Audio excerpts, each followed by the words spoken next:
Hello guys, welcome to wave electronics. मेरा नाम ईशान शर्मा है और आप देख रहे हैं मेरी बिजनेस स्टडीज़ की सीरीज़। और इस सीरीज़ में जो हम पढ़ रहे हैं दैट इज़ चैप्टर 5 ऑर्गेनाइजिंग, और ये जो है इसका पार्ट 3 है। अगर आपने इससे पहले 2 पार्ट्स को नहीं देखा है तो पहले आप उनको देख लीजिए, तभी जाके आज आपको ये वाला पार्ट क्लियर होने वाला है। आज के पार्ट में हमें जो समझना है दैट इज़ फॉर्मल और इनफॉर्मल ऑर्गेनाइजेशन क्या होता है। तो चलिए गाइज अपनी वीडियो को शुरू करते हैं।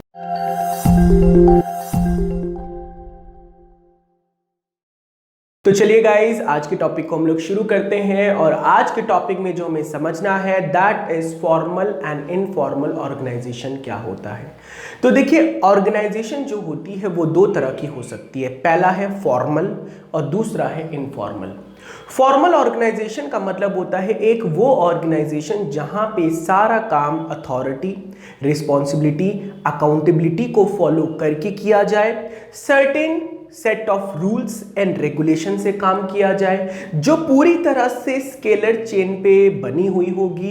ऐसी ऑर्गेनाइजेशन को मैं फॉर्मल ऑर्गेनाइजेशन कहता हूं। तो देखिए, it refers to the organisational structure. ये वो ऑर्गेनाइजेशन स्ट्रक्चर है which is designed by the management. इसको बनाया इसलिए जाता है to accomplish a particular task. ये वो ऑर्गेनाइजेशन स्ट्रक्चर है जिसको बनाया इसलिए जाता है जिससे कि एक पर्टिकुलर टास्क, आपके ऑब्जेक्टिव अचीव हो सके। तो ये वो ऑर्गेनाइजेशन है जो पूरी स्ट्रिक्ट मैनर में काम करती है, सर्टेन रूल्स रेगुलेशन के साथ काम करती है।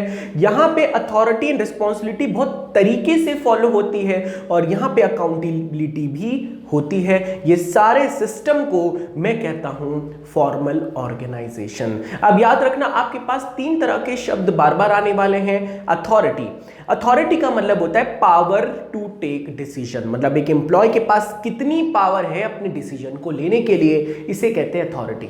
रिस्पॉन्सिबिलिटी का मतलब होता है कि उसको जो काम मिला है वो उसको किसी भी कीमत पे करना है, उसकी वो रिस्पॉन्सिबिलिटी है, उसको क्या रिस्पॉन्सिबिलिटी दी गई है।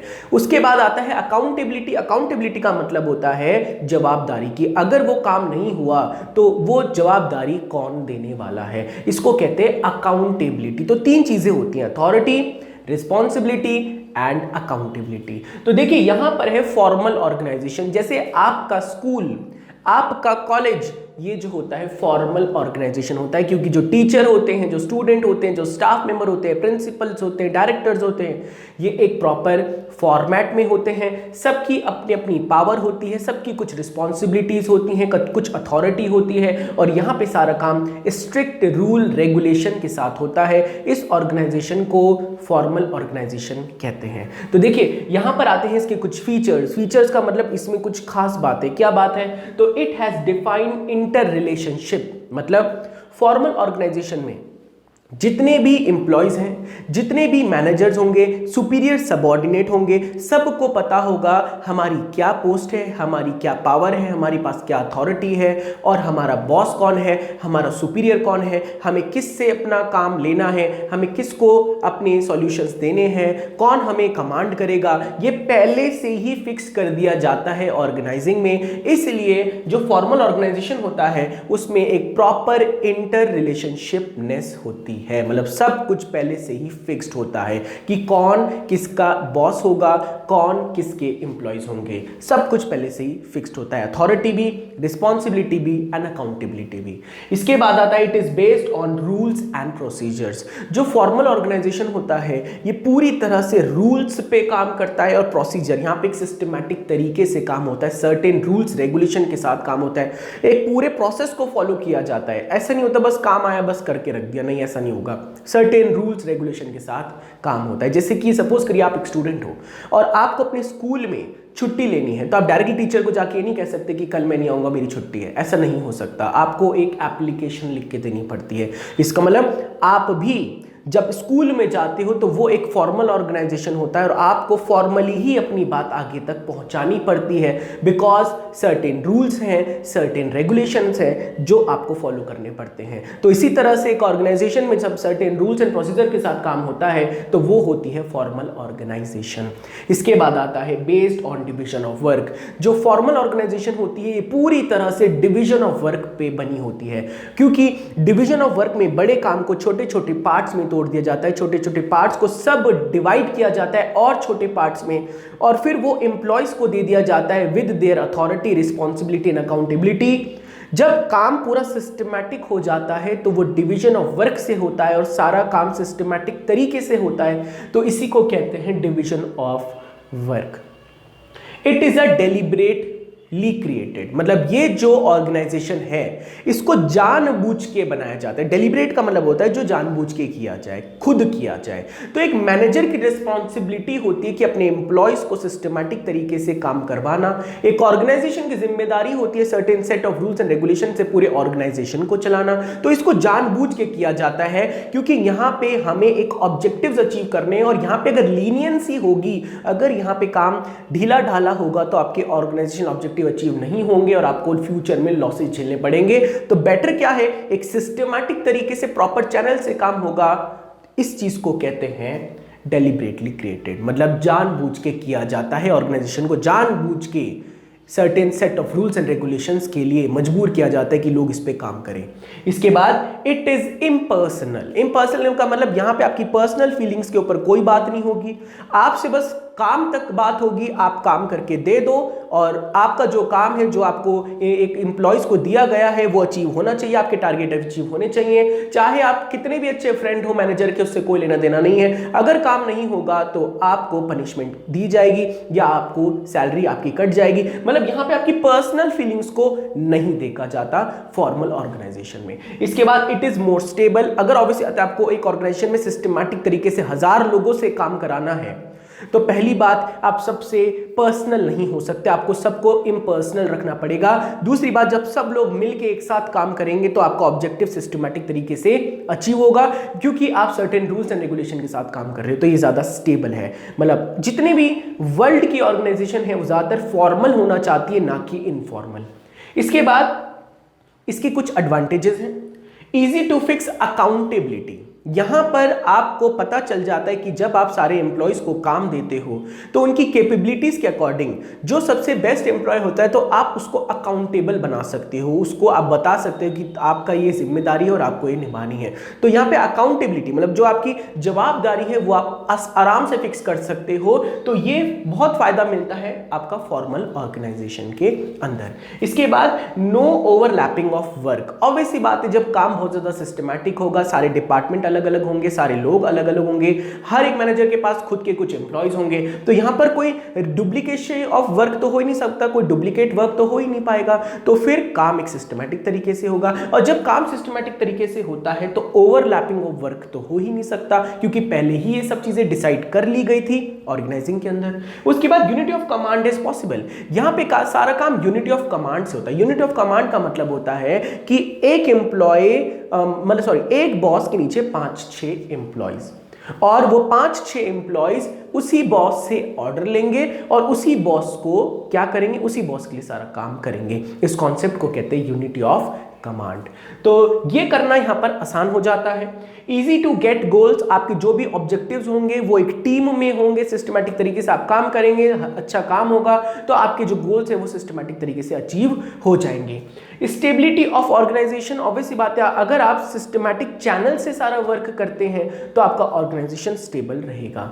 इसके बाद कुछ लिमिटेशंस हैं। Delay in work. जब आप बहुत ज्यादा सिस्टमैटिक तरीके से रूल्स रेगुलेशन और प्रॉपर प्रोसीजर से वर्क करते हो, अलग अलग डिपार्टमेंट में काम जब होता है तो कभी कभार आपका काम डिले हो सकता है ड्यू टू फॉर्मल एक्टिविटीज।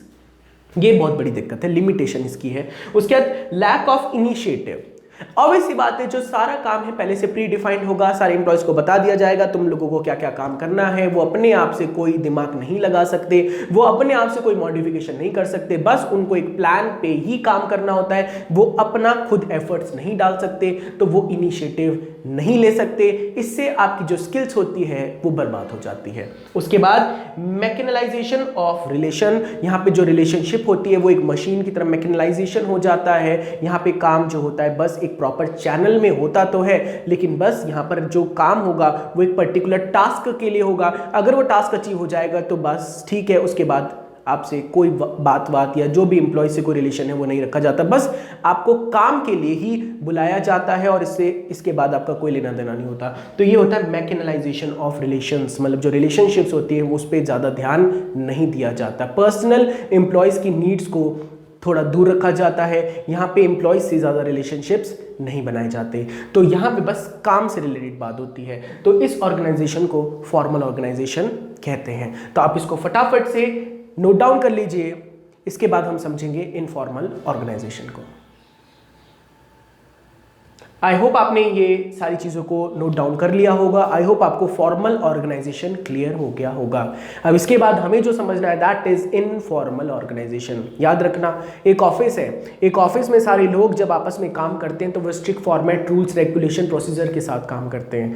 अब जब उनके बीच में जब फ्रेंडशिप हो जाती है तो इसको कहते हैं इनफॉर्मल ऑर्गेनाइजेशन। काम होगा लेकिन जब एक मैनेजर एम्प्लॉयज का दोस्त बन जाता है और वो डायरेक्टली एक दूसरे से बात कर लेते हैं तो that is known as informal organisation. तो informal organisation refers to the natural grouping of people, जब लोग आपस में नेचुरली ही मिल जाते हैं in the situation to meet the personal need. Personal need का मतलब होता है कि एम्प्लॉय की खुद की एक नीड होती है और वो नीड ये होती है कि उसके कुछ फ्रेंड सर्कल हो, वो बातचीत करे, वो अपनी फीलिंग्स को शेयर करे। तो ये सब चीज़ों की वजह से जब आप अपनी दोस्ती यारी कर लेते हो एक ऑर्गेनाइजेशन में, जब आपके दोस्त बन जाते हैं, आपके जो सबऑर्डिनेट्स हैं या आपके मैनेजर आपसे क्लोज आ जाते हैं और आपसे बातचीत करने लग जाते हैं और तब आप बातचीत करके अपने सारे डायरेक्ट काम करा सकते हो, तो that is known as informal organisation. क्योंकि देखिए अगर फॉर्मल ऑर्गेनाइजेशन होगी तो आपको एक सिस्टमैटिक चेन में बैठना पड़ेगा, लेकिन इनफॉर्मल ऑर्गेनाइजेशन है तो कोई भी एम्प्लॉय का अगर कोई मैनेजर दोस्त है तो डायरेक्टली जाके उससे बात कर सकता है। इसको मैं इनफॉर्मल ऑर्गेनाइजेशन कहता हूं। तो फीचर्स क्या है based on formal organisation? Obviously बात है, पहले फॉर्मल ऑर्गेनाइजेशन बनेगा, उसी के अंदर इनफॉर्मल ऑर्गेनाइजेशन बनेगा। उसके बाद it has no written rules and regulation, यहां पे कोई रिटन रूल्स रेगुलेशंस नहीं होते। It independent channel of communication, यहां पे आप किसी भी मैनेजर को किसी से भी कभी भी कुछ भी बात कर सकते हैं। जैसे मैं आपको बना के दिखाता हूं, सपोज करिए यहां पर एक जनरल मैनेजर है और यहां पे आपके 3 एम्प्लॉयज हैं और इसके नीचे और सब एम्प्लॉयज हैं। अब ये वाले एम्प्लॉय ने डायरेक्ट गया और मैनेजर से बात कर ली, या ये वाले एम्प्लॉय ने ये जो सेल डिपार्टमेंट का मैनेजर है इससे बात कर ली, और ये जो प्रोडक्शन डिपार्टमेंट का जो मैनेजर है ये चला गया आपका किसी और एम्प्लॉय से बात कर लिया। तो इसको हम कहते हैं इनफॉर्मल ऑर्गेनाइजेशन। तो यहां पर कोई भी किसी से भी बात कर सकता है, तो that is known as informal organisation.